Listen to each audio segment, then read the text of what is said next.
Magandang buhay, tourists! Welcome to Lanao del Sur!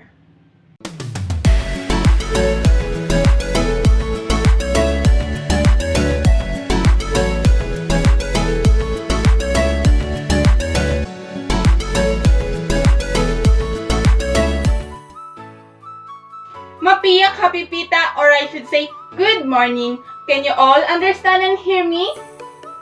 I hope you had a wonderful morning in your hotel. I am Angel Serino as one of your tour guides for your today adventure. Besides me, I would like you to meet our coach Captain Joselito, and he is a licensed and professional driver for a long time. And we are riding in rural tours provided by the province of Lanao del Sur.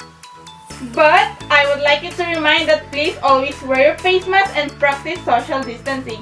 Aside from that, please remember to clean the place before we leave. And lastly, do not hesitate to ask me a question.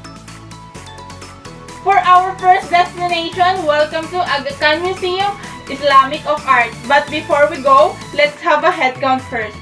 Okay, I'm going to start with you, ma'am, wearing a beautiful white dress. 1, 2, 7, 10, and 20. Thank you for your cooperation. We may now go inside the museum. Here in museum, Rachel Ann will be your tour guide, and she will explain the history and the story of people in Lanao del Sur. Thank you, Angel. Hello everyone, I'm Rochelle Noyopa, your tour guide here in museum to explain the traditions, history, and culture of people in Lanao del Sur.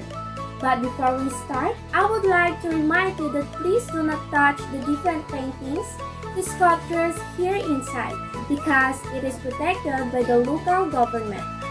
But we allowed you to take a selfie. Thank you for your cooperation. Lanao del Sur has a long, colorful history to share. The Darangan epic, famous among the Maranaos, relates about the events and people and defines the old towns during pre-colonial period. Lanao is the home of Maranao Sultanate, modernly known as the four principalities of Pagampong Saranao, namely Masyo, Unayan, Baluay, and Bayabao. The Sultanate governments indefinitely, yet it is still identifying with the national community. Its political power and domain are equally recognized like those in Sulu and Maguindanao. This museum focuses on the cultural heritage of the 13 Muslim groups and other indigenous minorities of Mindanao, Sulu, and Palawan regions.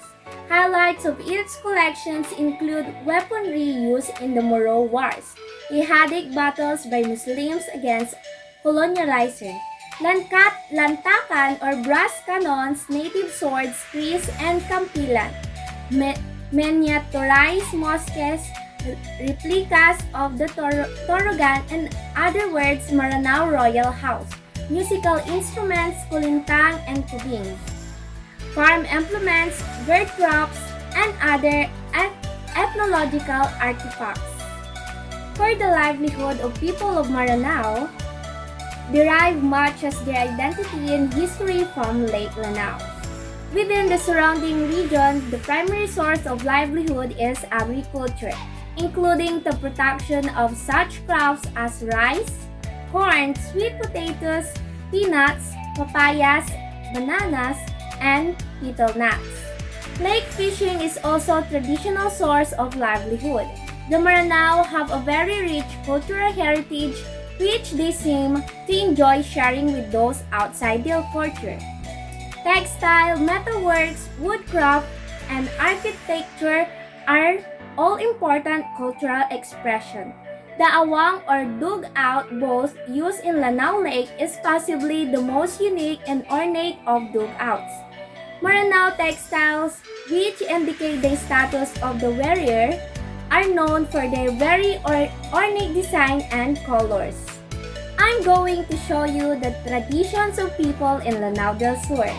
The Maranaos are superstitious. They believe in the hidden powers of the anting-anting amulets. These items, which they wear in their necks, arms, or legs, believed to bring them good luck. While courting a Maranao lady could be difficult, A suitor should be the most hardworking and patient bachelor in town. A go-between who will mediate for the contacting parties of the groom needed. The parents of the groom contact the parents of the bride regarding the desires of their son, Mary. The woman's family announces the dowry. When all is settled, the wedding celebration takes place in fun and merriment.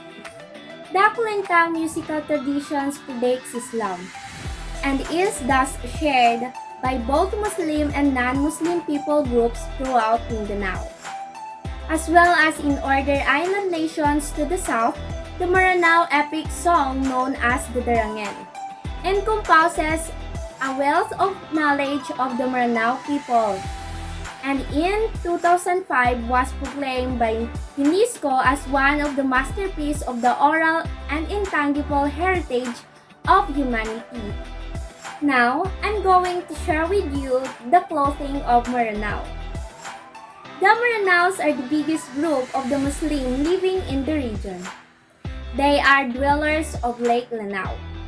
Maranao women wear special kinds of clothes which are distinctly their own. The malong is one of the kind of dress material which can be used in many ways. Women wear it as a skirt, a dress, a blouse, or a gown.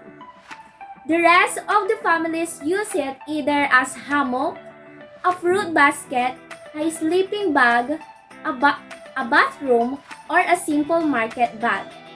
However, these people are very talented in carvings. Maranao architecture has been influenced by the Indus in the Islamic region. The influence of the Islam man be noted in the oak hill carvings in Maranao homes, mosques, and tool.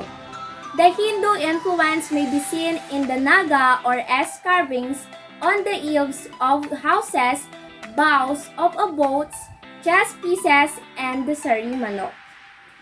This will be the end of our discussion about the people of Lanao del Sur. However, we will be going to show you more. I hope you enjoy and learn about the culture and traditions here in Lanao del Sur. For the next adventure, Rimari will accompany you for the different tourist attractions in Lanao del Sur. Hello tourists! Did you enjoy your trip going back to the past of Lanao del Sur? I hope you are! By the way, I am Remary Albendo and I will show you the best tourist attraction here in Lanao del Sur. But before that, I will give you 30 minutes to see the beauty of the place and you can take an unlimited selfie. This whistle and red flag represent that your time is done and time to go to our next destination. My time is 9 o'clock in the morning and my timer starts now. For our first destination, welcome to Mount Regeng. As you can see, Mount Regeng have a beautiful view from afar covered with clouds and blue-like colors. That's why no doubt that many adventurers, seekers and tweakers want to conquer the famous Mount Regeng. Unfortunately, Mount Regeng is for your eyes and cameras only because the mountain is not safe to climb.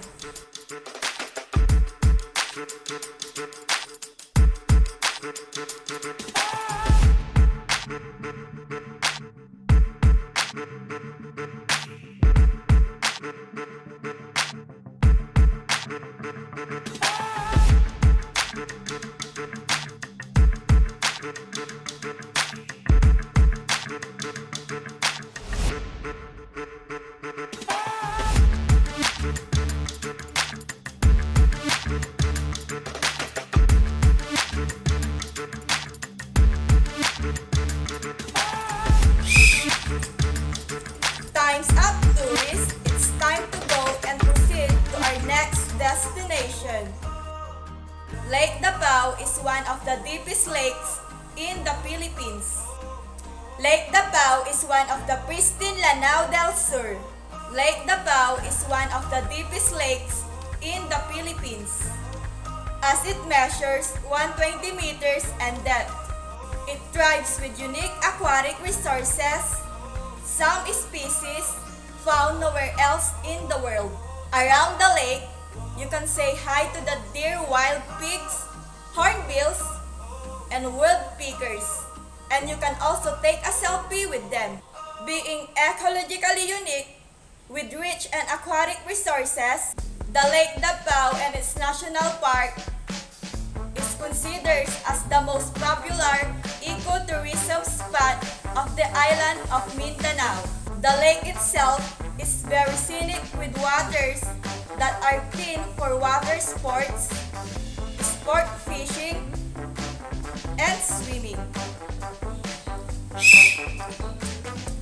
Time's up, tourists. It's time to go and see the next destination. For our third destination, let's go and see the beauty of Mabul Beach. But don't forget to bring your sunglasses and sunblock. My timer starts now. Mabul Beach is one of the tops of Lanao del Sur tourist spots. Although does not offer the typical powdery white sands, Mabul Beach is special for its pristine condition. Its black sandy beach contrasts the blue waters of the ocean. The surrounding waters teem with marine species such as colorful reefs and many more. That's why it is also ideal for snorkeling and scuba diving.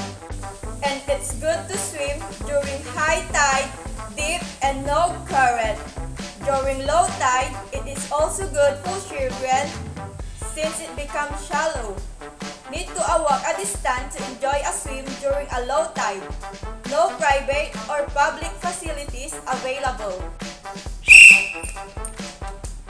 Time's up, tourists. It's time to go to our final destination.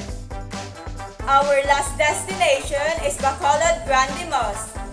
It is painted in mostly shades of green to represent the favorite color of the Prophet Muhammad and the inhabitants of paradise as started in the Quran. The Bacolod Grande Mosque in the town of Bacolod, Calawi is known as the Little Mecca of Lanao del Sur. Other than its attractive color, the many fascinating patterns, the domes and minarets make it another standout mosque in Mindanao. Time's up, tourists! Sad to say that will be the last destination of our adventure. But there's more things that you should know here in Lanao del Sur. Did you enjoy our adventure? Really? Excellent! For your next adventure, Rachel Ann will show you the different festivals that celebrate here in Lanao del Sur. Hello tourists, it's me again. Your tour guide, Maria accompanied you in our 5 best tourist attractions here in Lanao del Sur. I hope you enjoy your tour. And now, we will show you the different festivals here in Lanao del Sur. So let's go! For our first festival, Lanao del Sur celebrates the Kariyala Festival. The Kariyala Festival was the highlight of the celebration which started on February 8. Kariyala gathered the people of Wow from different tribes for a colorful Thanksgiving and celebration of peace, prosperity, and bountiful harvest. The highlight anticipated Kariyala street dancing competition this year was participated by 6 groups coming from different elementary and secondary schools and Wow. The contingents showcased the colorful culture of the people of Wow and the tribe they each represented, which include the Maranao, Ilonggo, Cebuano, Kapampangan, Waray, and Manobo. The event was a beautiful showcase of unity in diversity. For the last festival, they celebrate the Aliwan Festival. It is one of the most popular festivals in the Philippines. It attracts tourists in their number from across the country and the globe. Suffice to say, the festival is referred to as the number of all festival, and for a good reason. The festival not only brings together large number of tourists, but it is also an adventure of sorts if the competition and prize money are anything to go by. It gathers people from all different regions of the country, and it is sort of like a combination of all the regions' respective festival, if that makes sense. It started in 2003, the festival has grown to be a household name and a must attend for those who love all things cultural. The aim of the Aliwan Festival is to promote the different cultures of the country, not just to its own people, but to tell the story of the rest of the world. And considering how much the popularity of a festival is increasing each year, it's safe to say that it's doing a great job at that. In fact, the name Aliwan translates to entertain in the local dialect. It is no surprise, therefore, that the festival lives up to its name. While the festival looks out for the three categories that is divided into, these include the float parade, the beauty pageant, as well as the cultural street dance contest. The Festival of Lanao del Sur is fun, right? There's a lot of activities that they do during festival, and no doubt that a lot of tourists wants to visit the Lanao del Sur. It seems you are tired and you want some rest? We will give you a rest that you want, but you can rest at the bus while going to our destination.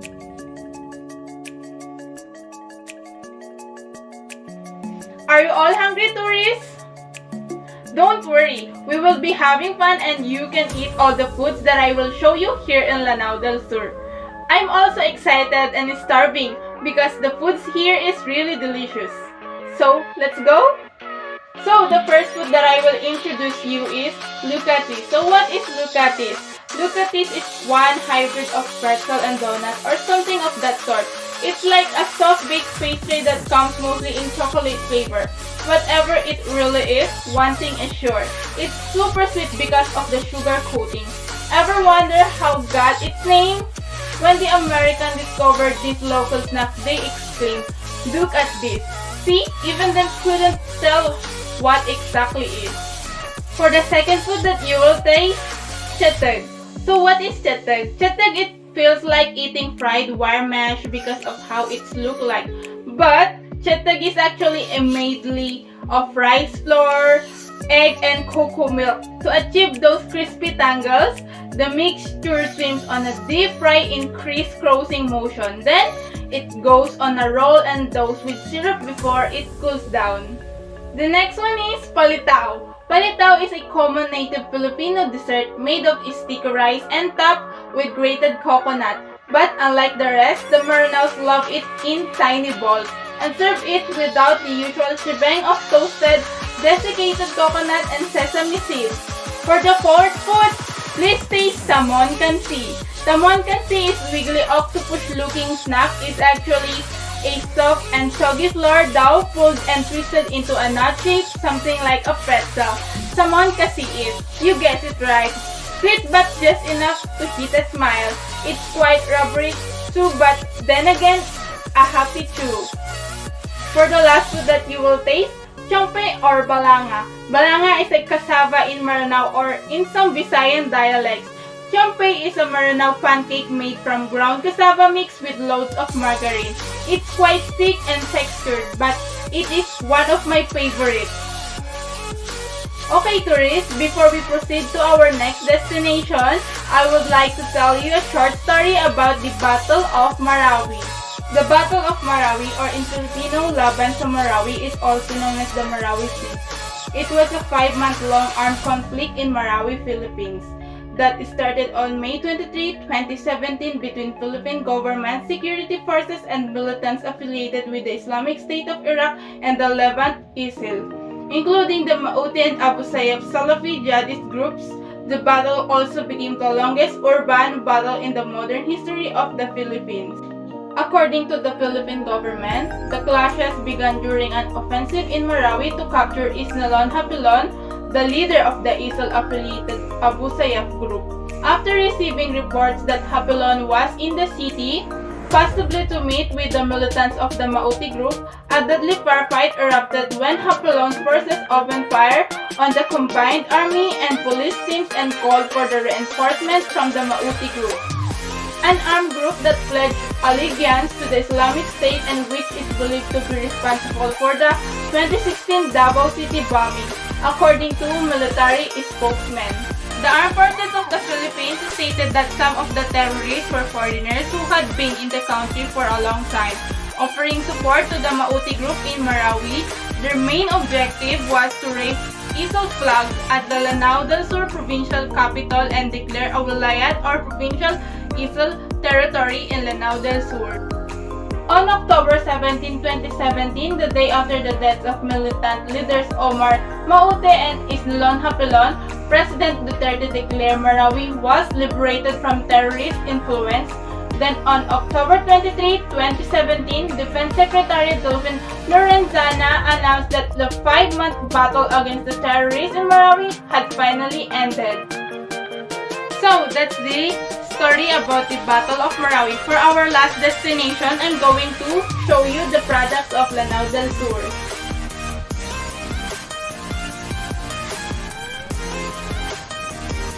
According to Salika, they started the initiative to preserve the Maranao culture, while some older members of the community still know the art, but they aren't actively weaving because there's no demand or market for the product. Meanwhile, the younger members of the community prefer to work in the private sector or go abroad rather than learn to weave. And since then, no one was interested in weaving anymore. Are you a treasure lover that needs a treasure box? Lanao del Sur has a baor, a treasure box or storage made of wood, nara or basudan. It is second-class nara in Maranao. It has tipay or pure shells which were cut into little pieces used to decorate the baor and the carved emblem called uker. According to Sumandar, a person can identify whether a product is genuinely made by Maranaos or not by looking for the uker.